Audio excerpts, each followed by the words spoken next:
Peaches, how's your butt? It's really sore. How do you feel about that? I like it. But not the punishment part. Right. But I get a sense that you haven't been bruised too often. No. Because you're like a giddy little schoolgirl every time you look at your butt in the mirror. How many selfies have you taken of your butt since you entered this building? Over 100. Well, that's good. It's good that our absolute best and favorite models over the course of the history of my company are the girls that are in there looking at their butts in the mirror. There's a correlation between how much you enjoy spanking and what you feel about this fetish in general and marks. Everyone who's into being spanked wants to be marked. I think it serves a couple purposes. It's a visual indicator that you were spanked, but also you know that you're going to have that fun sort of soreness that goes with it. Do you find yourself in kind of a hypersexual state? Maybe not hypersexual. Do you find that your sexuality is kind of increased and stuff the next day when your butt's sore? Do you find yourself kind of tingly, a little more than normal? And it gets me through the day. It sure reminds me of how much fun I've had. Right. So every time I sit wrong, or I tend to forget a lot, so I would jump in my car right away before I think about it, and just everything would feel like it feels so good. Yeah. But does it enhance your sexuality at all, or is it just kind of sticks with I was spanked? Like and a good indicator, and I'm not going to go that personal. I had a model, her butt was just completely bruised. I'm like, how do you feel about that? She goes, I'm going to go home and fucking masturbate all day long. She was really into it. She liked it. It gets her in that kind of overdrive sexually. Do you find it gets you there? Sometimes. Yeah. Depends on maybe how it came about or the memories Yes. that go with it. So it's not just the sensations alone. You need to be able to kind of go back to that place in your mind for it to be a sexy thing. Cool.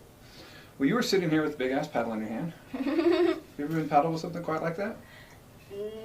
Not this big. No, this is probably going to be the biggest implement. Okay. Well, it's obviously a school paddle, and behind you there's all these sign paddles. So our members know that we're coming up on a school SWATs scene.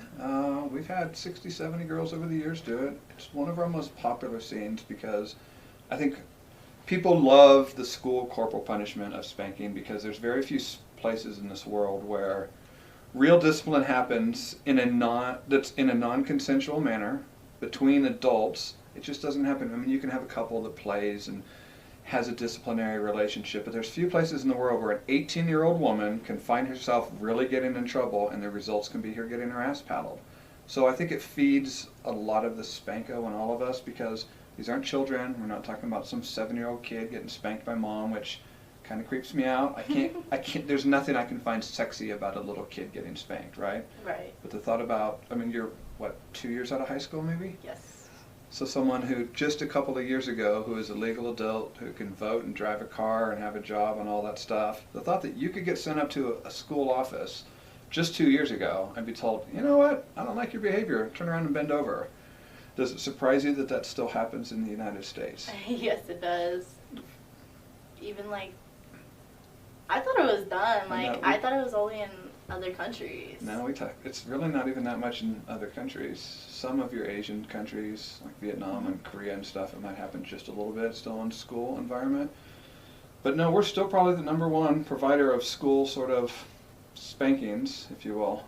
Happens a lot in a private school environment, like, you know, a private Christian Catholic school. They're free to do whatever they want. They are not governed by the state. Really? So then you have some states that have decided to outlaw it completely. And then there's other states where it is a district decision. A school district can vote that this is what they want. That's a thing? That's a thing. What? The schools I went to in Texas still use the paddle. In Oklahoma and Alabama and Mississippi, you're just as likely to get paddled if you go to the office than anything else. Some of those schools, there's schools in Oklahoma where teachers still have paddles in their classroom. And if you're pissing them off, they take you out in the hallway. They can't do it in front of other students, is typically the policy. But they paddle them in the hallway and march them right back in. It's as simple as that. It's becoming more and more common that the schools that allow it, it has to be a choice. So as an 18-year-old girl that's sent up to the office, some guy can't, in most schools, just say turn around and bend over. But he can say, I'm going to suspend you for 5 days, and you're going to get zeros in all of your assignments, because that's what happens when you're literally suspended from school. Or you can take 5 SWAT or 10 SWAT paddling. So it's usually elected now. Most people have to decide to get it. And About that.